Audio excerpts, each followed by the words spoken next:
Hey guys, welcome to the Bricklaying vlog. This is the start of the video. In this video you're going to just see basically a sort of total week of sort of what you can get done with just an apprentice, and putting in some hard graft and decent hours. You know, you've seen on the channel I've worked till 5, 6 and stuff, 6 even onwards on some occasions, and this is one of the weeks where I got to site at 7:30 every day. Dean had a week off, and I just got stuck in. I took over a timber frame plot at top of door frame, and it was had about 2,500 bricks already loaded on it. So basically, a full lift loaded. I only had to load about 3 packs onto it to get it completed, and it was with 4 profiles, 7-inch trowel working out of tubs on sort of German staging scaffold. So basically, what it's all designed for, everything at waist height, and yeah, basically having no labour. I did all the labouring myself, more or less. I had an apprentice helping me, just chuck a few in on the line. But yeah, we'll show you the week, and you know, I know there's a lot of videos floating about out there and people saying you can't lay 1,000 bricks a day, but I laid over 4,000 bricks this week, and then, you know, 1,000 in a day on multiple days, and you know, it can definitely be done. You know, it's tiring. You've got to be dead fit. Obviously, you've seen me running, you know, my 10Ks and 15Ks I do on a regular basis, and I've had to lose quite a bit of weight to be fit enough to do so. But, you know, if you're fit enough and you get stuck in, you know, there's too many, you know, I've worked on day work before as a bricklayer, and if you want to work and put in the extra hours and put in the extra effort, you know, on price, you can earn some really, really good money. And, you know, 3 times that of a day worker, in a sense, you know. Because on day work, I've worked on those day work jobs, you know, you're lucky to earn 800 or 900 quid a week. You know, I know they pay a little bit more down south in London and stuff like that, they pay a bit more day work, but, you know, you're working at least 7:30, 4:30 for that, and in this video you'll see I'm not working much longer than that, and earning probably 3 times that amount. So yeah, check it out. And you know, I don't ever claim to be super fast. I'm just super, you know, consistent and efficient with what I do. So yeah, right. I'll see you in the next clip. Hey guys, back with another voiceover finally, with a bit of bricklaying footage. Not the best angle, once again. Sorry for no GoPro or headcam or a combination of the both. Just using the phone once again. I was not really planning on making a video today, but I wanted to get a bit of footage showing you guys how I go on the timber frames. I'm running a pretty decent length section today. I'm running between 2 corners. The gables were 42 brick. Got an apprentice with me. I've had one with me all week since Dean's been off. He's poorly. Normally has a week off if he's poorly, and I don't blame the lad. You know, if you've got money to saved up to have time off, fucking more power to you. You know, there's more to life than work. But as you see at the moment, I have, you know, the times I like to work, and I don't have many holidays. I fucking love it. You know, so we're pick and dipping with the bucket trowel, with the Ox Custom, as I call it. It's a bucket trowel cut down to the shape of a sort of a Philadelphia with a sort of wide London bottom to it, with a rounded tip. So I've got rid of the traditional style of having a point to the trowel, you know, with, like, you know, most British trowels or American trowels. I've sort of fashioned it in the Berlin style of trowel from Germany, but it's got the same lift as, you know, a regular English trowel. So it's got the same sort of lift as a regular English Philadelphia trowel, but with the shape of a Berlin trowel, you know, mixed with a Philadelphia, or, you know, and a wild. It's like basically a combination of all trowels. It's the ultimate Euro trowel, as I will now rename it. It's not for everyone, but the rounded tip is a pretty much must working out of tubs. I always found with working out of the Gorilla tubs, um, that I struggled to get that last fucking trowel full's worth of mortar, but with this rounded tip, it makes it a lot better. It doesn't really affect the lane of traditional styles. You don't have to press on as much with the trowel. You're not making those V's. You're just putting like a furrow in the center of the mud or the muck, whatever you want to call it, or the mortar, and it just it's very good to lay traditional with this trowel as well. You just got to get used to it looking a little bit different on the bed. The bed will look a little bit different, and obviously I don't put furrows in my mortar anyway, so it doesn't really apply to me. But it's great. This trowel I've laid traditional basically. I build all garages basically traditional now up to about 18 course. Then I pick and dip the last 4 to 6 course because I like to try and put the joint on the brick on garages to make sure there's enough mortar in the perps and the bed. Whereas on like a normal house, where you're sort of trying to minimise the amount of squeeze out on the back, pick and dip is ideal because it stops mortar squeezing out the back of the brick, and it sort of condenses it to roll forward and squeeze out the front. So fills the perp joint and rolls the mud or rolls the mortar out of the front of the brick, as opposed to all sides like you would on a traditional. So that's the biggest sort of argument I hear about pick and dip doesn't fill the perps, pick and dip doesn't fill the joints, and it does, but it stops. And a lot of people say that pick and dip will cause all the mortar to go down the cavity. It's probably truer with traditional. If you're laying traditional, more mortar is going to probably go in the cavity than if you're doing pick and dip. So yeah. On this staging scaffold as well, it's a German style scaffolding. All your gears at waist height is pretty perfect, to be honest, for pick and dip. That is why guys over in Germany and stuff like that do. This is why the scaffold was designed like it's designed, so all your bricks and your mortar are at waist height. So you can stack your stacks ideally 7 or 8 high of 12, and they're perfect to work off of at any height. You're not bending any lower than basically. You're not bending lower than your knee, you're bending to mid thigh basically. And obviously, I'm working on a single like rung of scaffold in a sense. It's like the equivalent to like 1.5 scaffold boards wide, and basically, when it gets to the point where I'm at helmet height or at the brim of my helmet, I'll stand up on the higher section at arm's length and lay for the last 4 or 5 course. So yeah, these timber frames are quite good to where I took this this lifter or this pair of plots over from header frame. So top of patio door, the lintels were on, so I just basically I've gone all the way from lintels, 4 or 5 course above upstairs window, and then you've got sort of you do like your timber frame houses in sort of 3 or 4 lifts in a sense to plan. I think some gangs all, depending on how high they reach, they'll probably try to reach as high as they can. They'll probably reach sort of 20 at first, and then go from like 20 to like say 31, which is your header frame. If it's a 10 and 1, or sometimes it's just 10 and 1's sort of basically your standard height a lot of the time now. So then you have like an 11 course lift, and that must be where they leave the plots for inspection at that 10 that 10 and 1 sort of 31 course height. So pretty good, my overall impression of timber frame is pretty good. We had some big perps on one of the gables. These bricks are very bad for size, so it's it's not always inaccurate. It's not always a fault of the timber. We had a few 3/4 in some of the windows, but it's just sort of standard for sort of new build houses now.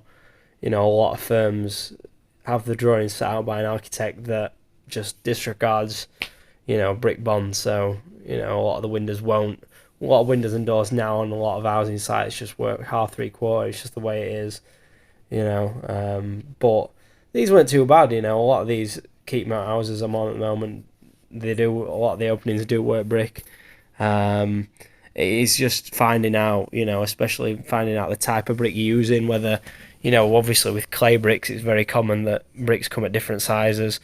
I had to get the apprentice to pick me out all of the two 11s or two 13s, two 15s out, all the big bricks out of the stacks on one of the gables because the perps weren't working very well.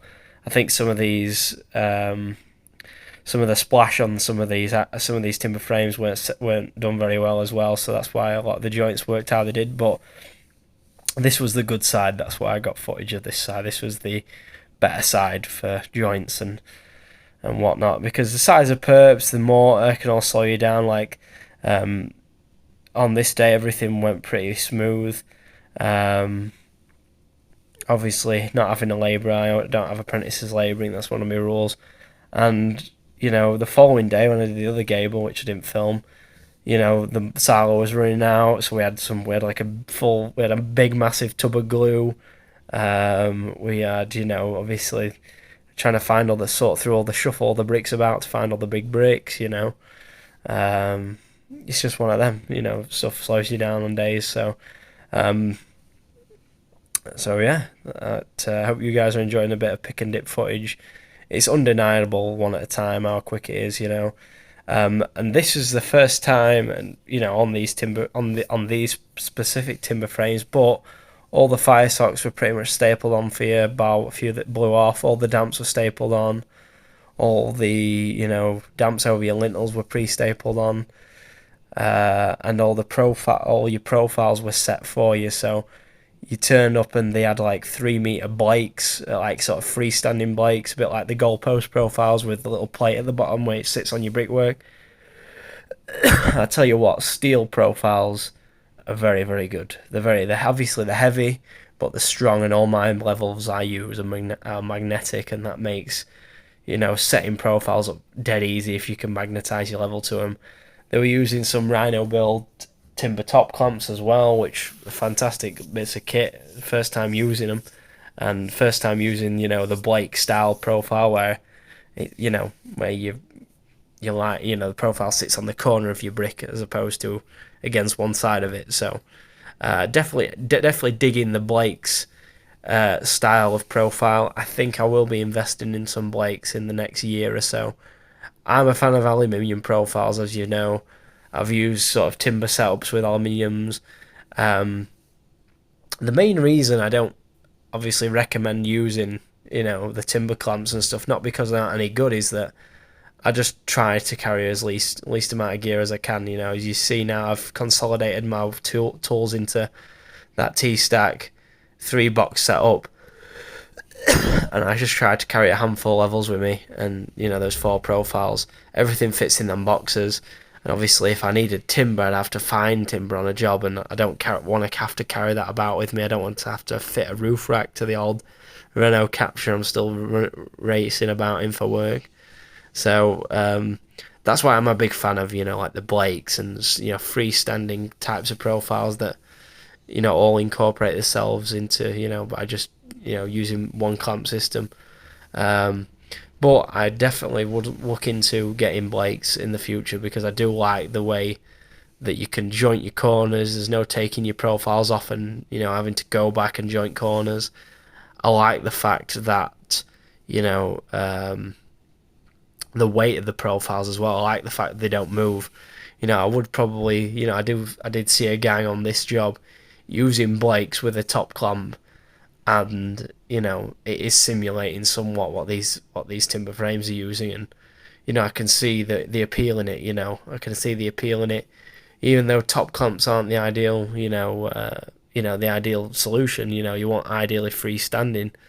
I have seen the benefit of them, so I will be looking into maybe some top clamps, or maybe marking up a few levels as profiles, because there's a few things. I do love my 50mm box section, I do, but I'm always looking at ways to just amend things job by job, because every site's different. Like this site, obviously dead keen on getting your block work up, and because they're using like a lightweight concrete, like a lightweight sort of fibre concrete block, they go off dead solid. So it does lend itself very well to using a top clamp. Not that I obviously recommend one way over another, but obviously the way I use profiles at the moment with just F clamps and a bit of brick band at the moment, I use bare bones profiles, isn't the most secure. They do move, you have to check them, whereas a steel profile or an aluminium with a top clamp or some sort of multiple clamp system, or secure system where you aren't relying on just an F clamp, especially when pulling the profile both ways, with a line, it's not advantageous really to be using what I use. I just use it for ease and speed. I've got really quick at setting the aluminiums up, and I do build a lot of big corners. I do build a lot of corners with profiles, like I have on this job, for instance, and I am trying to amend the way I do things a little bit. So I'm interested in Blake's finally. So anyway, I'm gonna get off now, play some music, the rest of these clips. I know it's just me doing pick and dip, and it's not always the most, interesting, but hopefully take what you will and check out the technique. So I'll see you at the end of the video, and enjoy, a few minutes of music.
said I was going to do it the next day. So me and the apprentice, Dean's been off for a couple of days. We had a bad chest infection been going around.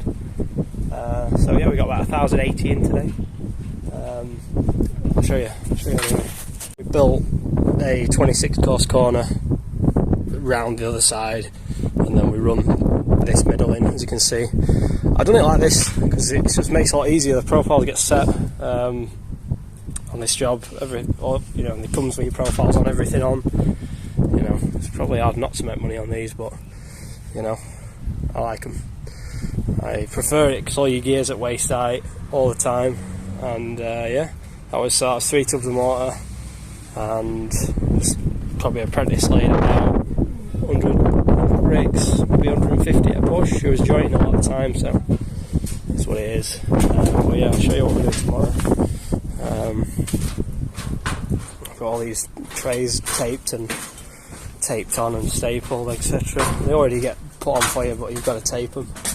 Got this section around here. Perhaps pretty big on this whole house, so slowing me down a little bit. Yeah, we'll run this section in. We're going to run that back in, and then we'll help him. So yeah, right. I'm going to go and load out the rest of the gear for this gable and this back. I think the site's open till 5:30. Time we're on now. Focus.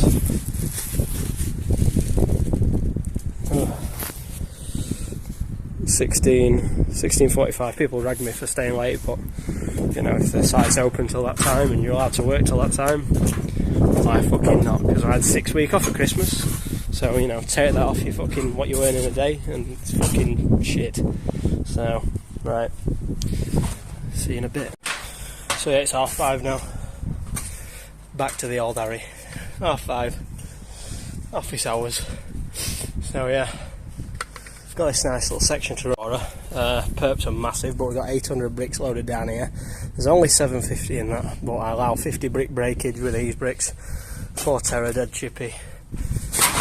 Chip up time, so yeah, we'll crack on with that. And so, fast forward to Thursday. It's just gone 5:30, and I started this on Thursday afternoon. I lost about an hour or two on a couple of days with forklift and having to go and tidy up, get a pot in for inspection. So check it out. This is what we got done in pretty much a week, just me and an apprentice.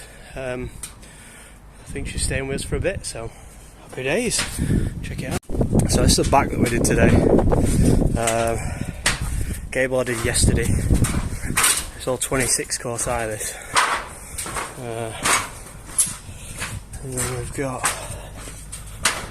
this front with a bit of detail in it. A little bit of, you can't even see it's the same colour brick, but a bit of you know, projecting detail. Did this back end of today. Fits bricks, priceless for this sort of work. And that was the gable I did, you know, first off. So banging 4 corners up on a timber frame with profiles is fucking superior.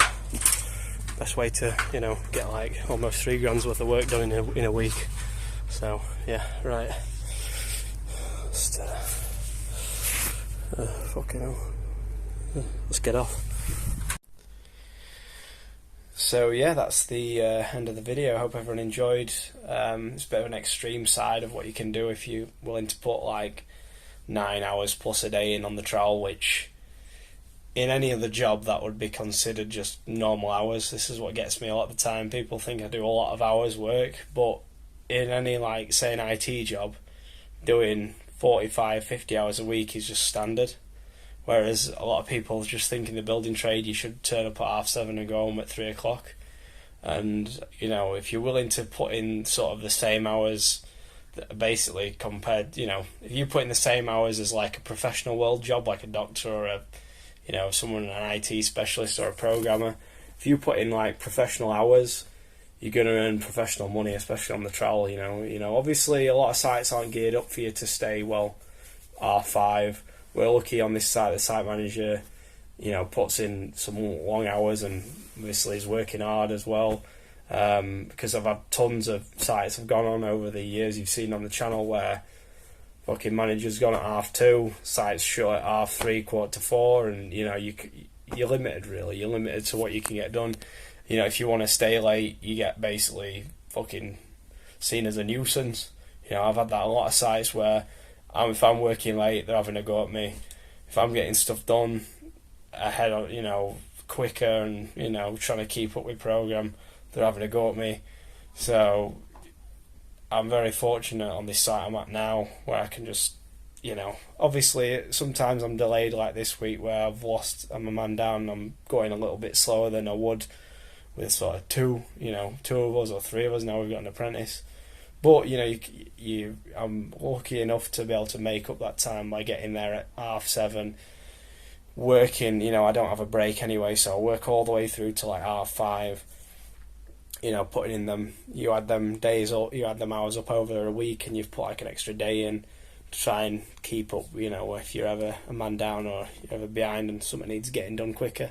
But yeah, just a bit of an example, and it's the only sort of job where you can dictate what you want to earn. And you know, I just thought, obviously I'm about 8 months now, 9 months sober, and I've been able to focus my energy more into getting more done at work, you know, and I'm not that knackered because of it. You know, I've been out to a wedding venue tonight, and you know, I've been, obviously it takes it out you in the week, but you know, if you're fit and healthy and you know you're efficient with what you do, you can get a lot more done with a lot less effort. So anyway, thanks a lot for watching. I'm going to be getting a new helmet soon, hard out for work, and a new mount for my GoPro, and hopefully do a few more videos in the coming weeks. But I'm just doing it on set weeks. I want to do it because, you know, it just gets tiring always just fucking going through the motions with the same old video. So I like to come up and, you know, especially if I've got like a good week or a big week like this, show like an example of, you know, what you can do, because I know I have so many people, you know, in the comments and stuff, and you have so many naysayers going, oh, you can't do this, you don't want to be working past this, or you don't want to work those hours, and it's like, you know, why not? There's no other sort of job I'd be able to earn this money with my knowledge. I'm not like an academic person, but all I know how to do is be consistent and efficient and work hard. So I don't know any other sort of job other than like bricklaying that would allow you to do that with a sort of very low stress threshold. You know, there's not a lot of stress that gets put on you as a bricklayer, so compared to other jobs, you know, that pay similar. So anyway guys, thanks for watching. I'll see you guys in the next video.